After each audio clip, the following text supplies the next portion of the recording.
साल 2019 में अयोध्या के श्री राम जन्मभूमि विवाद को लेकर चल रहे पूरे मामले पर एक महत्वपूर्ण फैसला आया था, जिसको लेकर समस्त भारत की बहुसंख्यक हिंदुओं की आबादी को अपार खुशी भी मिली। और साथ ही जब 22 जनवरी 2024 को श्री राम जन्मभूमि पर भव्य मंदिर का निर्माण करवा कर वहां श्री राम लला की मूर्ति की प्राण प्रतिष्ठा की गई, तो उस समय देश के साथ साथ दुनिया भर के कई देशों के लोगों ने श्री राम लला की भव्य छवि को देखा और उस अद्भुत क्षण का आनंद भी लिया। और अब श्री राम लला की मूर्ति की स्थापना के लगभग एक साल पूरे होने वाले हैं, तो उससे पहले ही इससे लेकर साल 2019 में आए सुप्रीम कोर्ट के उस ऐतिहासिक फैसले को लेकर सुप्रीम कोर्ट के ही पूर्व न्यायाधीश रोहिंटन नरीमन ने बड़ा बयान दे दिया और साथ ही उसे न्याय का मजाक करार देते हुए सेक्युलरिज्म का उल्लंघन करने वाला फैसला करार दिया। तो वहीं अब सुप्रीम कोर्ट के पूर्व मुख्य न्यायाधीश डीवाई चंद्रचूड़ ने भी पूर्व न्यायाधीश रोहिंटन नरीमन पर अपना बयान दिया है। आखिर क्या है अयोध्या के श्री राम जन्मभूमि पर आए फैसले पर उठे सवाल और उसके बवाल की पूरी कहानी आपको बताएंगे विस्तार से हमारी आज की इस स्पेशल स्टोरी में। नमस्कार, कैपिटल टीवी देख रहे हैं आप और मैं हूं आपके साथ अखिलेश पांडे। साल 2019 में सुप्रीम कोर्ट के तत्कालीन मुख्य न्यायाधीश रंजन गोगोई की अध्यक्षता वाली 5 जजों की बेंच ने अयोध्या के श्री राम जन्मभूमि विवाद को लेकर बड़ा ऐतिहासिक फैसला सुनाते हुए श्री राम मंदिर बनाने का रास्ता खोल दिया था, जिसको लेकर देश के तमाम हिंदुओं ने जश्न मनाया था। और फिर कुछ समय बाद मंदिर के निर्माण के कार्य को शुरू करने की योजना बनाई गई और फिर उस योजना ने मूर्त रूप लेना आरंभ कर दिया, जिसके बाद 22 जनवरी 2024 को अयोध्या के श्री राम मंदिर में श्री राम लला की मूर्ति की प्राण प्रतिष्ठा की गई और पूरी दुनिया ने इसका दृश्य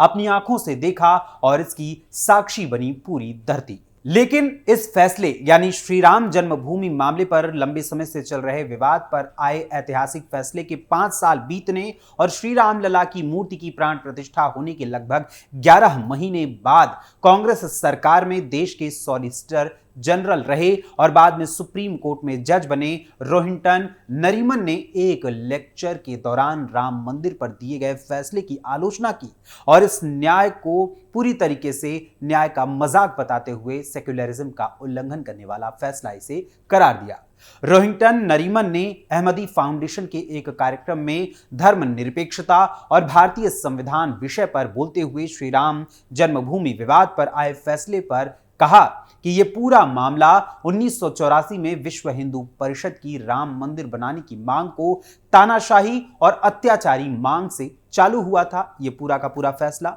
और सिर्फ इतना ही नहीं बल्कि बाबरी मस्जिद विध्वंस मामले में लाल कृष्ण आडवाणी, उमा भारती, साध्वी ऋतंभरा समेत भाजपा और वीएचपी के नेताओं को बरी किए जाने पर भी उन्होंने दुख जताया और साथ ही कहा कि इन सभी को बरी करने वाले जज की पूरी तरीके से आलोचना की जाए क्योंकि उन्होंने गलत किया था। और साथ ही आरोप भी लगाया कि इस मामले पर फैसला सुनाने वाले जज को यूपी में एक पद दिया गया जिसने इन नेताओं को बरी किया था। वहीं दूसरी ओर टाइम्स नेटवर्क के एक कार्यक्रम में जब शिरकत करते हुए पूर्व सीजेआई डीवाई चंद्रचूड़ वहां पर पहुंचे हुए थे तो वहां नरीमन की इस टिप्पणी पर सवाल उनसे किया गया, तो उस दौरान पूर्व सीजेआई डीवाई चंद्रचूड़ ने जवाब देते हुए कहा, मैं उस फैसले का एक पक्ष था, इसलिए यह मेरे काम का हिस्सा नहीं है कि मैं इस फैसले का बचाव करूं या आलोचना करूं। कोई जज किसी फैसले में पार्टी होता है, वो फैसला सार्वजनिक संपत्ति बन जाता है और उस पर दूसरे लोग ही बात करेंगे।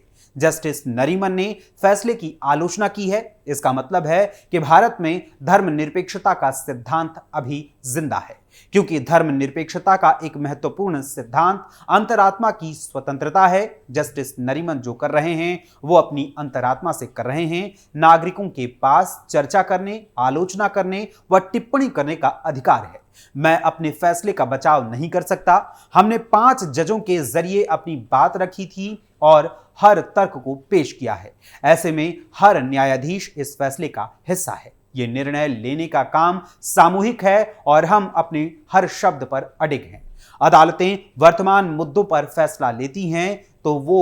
उन मुद्दों पर फैसला लेते हैं जो देश के सामने हैं। वहीं गौरतलब है कि जब अयोध्या जन्मभूमि पर विवाद जो उठा था, उस मामले पर जब फैसला आया था, तो उस मामले पर फैसला सुनाने वाली 5 जजों की पूरी बेंच में डीवाई चंद्रचूड़ भी शामिल थे। वहीं आपको बता दें कि आज से 2 दिन पहले सुप्रीम कोर्ट ने प्लेसेस ऑफ वर्शिप एक्ट 1991 को लेकर डाली गई विभिन्न याचिकाओं पर सुनवाई करते हुए अपना फैसला सुनाते हुए फिलहाल के लिए अदालतों को किसी भी प्रकार के धार्मिक स्थलों पर उठते सर्वे की मांग वाली याचिकाओं को स्वीकार करने पर पूरी तरीके से रोक लगा दी है और साथ ही यह भी फैसला दिया है कि जो मामले पहले से विभिन्न अदालतों में विचाराधीन हैं, उन पर भी वो अदालतें कोई फैसला अब नहीं दे सकती जब तक अगली सुनवाई में अंतिम फैसला नहीं दिया जाता और साथ ही उनके सर्वे के आदेश पर भी रोक लगाने की बात कही गई है। यानी देश की सर्वोच्च अदालत के फैसले के अनुसार निचली अदालतों से लेकर उच्च अदालत तक अब ऐसे मामलों को सुनने के लिए नगण्य हो गए हैं जो किसी धार्मिक स्थल से जुड़े हुए हों।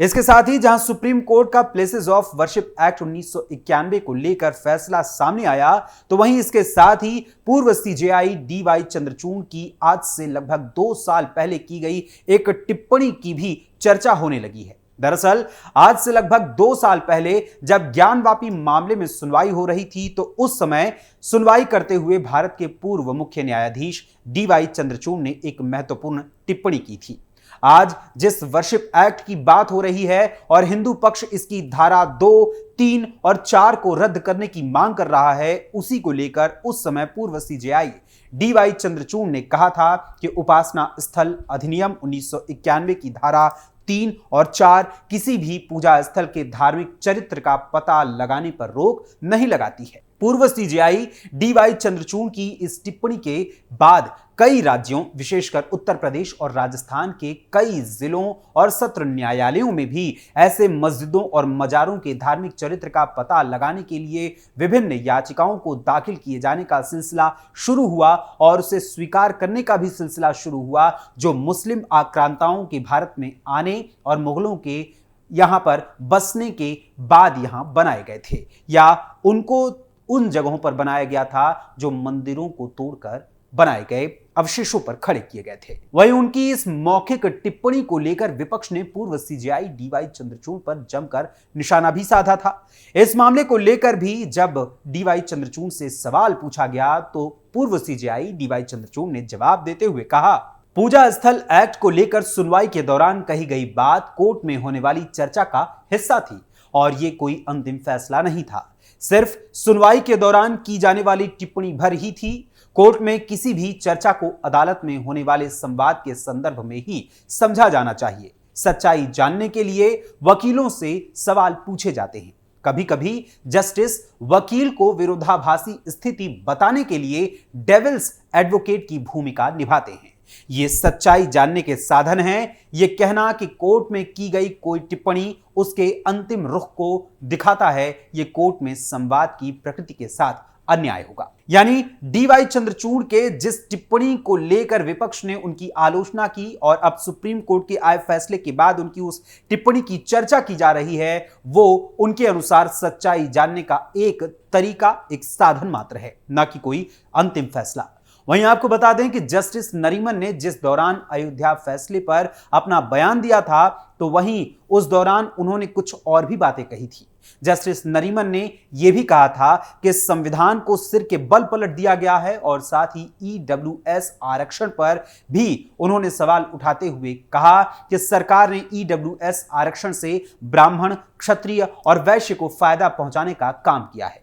जस्टिस रोहिंटन फली नरीमन सुप्रीम कोर्ट के इतिहास के 5वें ऐसे जज हैं जिन्हें सीधे वकील से यानी बार से उठाकर सुप्रीम कोर्ट के जस्टिस के रूप में तैनात किया गया था, उनकी नियुक्ति की गई थी और उन्होंने अपने 7 साल के लंबे कार्यकाल में बतौर जज 13,565 केसों को निपटाया था, जिसमें 3 तलाक, आईटी एक्ट की धारा 66A को खत्म करने और निजता के मौलिक अधिकार के दायरे में उसे लाने जैसे फैसले शामिल हैं। वहीं 7 जुलाई 2014 को सुप्रीम कोर्ट के जस्टिस के तौर पर रोहिंटन फली नरीमन को शपथ दिलाई गई थी और 7 साल बाद वो 12 अगस्त 2021 को अपने पद से रिटायर हुए थे। वहीं अब जस्टिस नरीमन का यह बयान सामने आना, यद्यपि उनका व्यक्तिगत विचार तो हो सकता है, किंतु सुप्रीम कोर्ट के 5 जजों के फैसले को मजाक बताना और उसे सेक्युलरिज्म का उल्लंघन करने वाला फैसला करार देना कितना सही और कितना उचित है, इस बारे में देश की जनता क्या विचार रखती है, इस बारे में अपने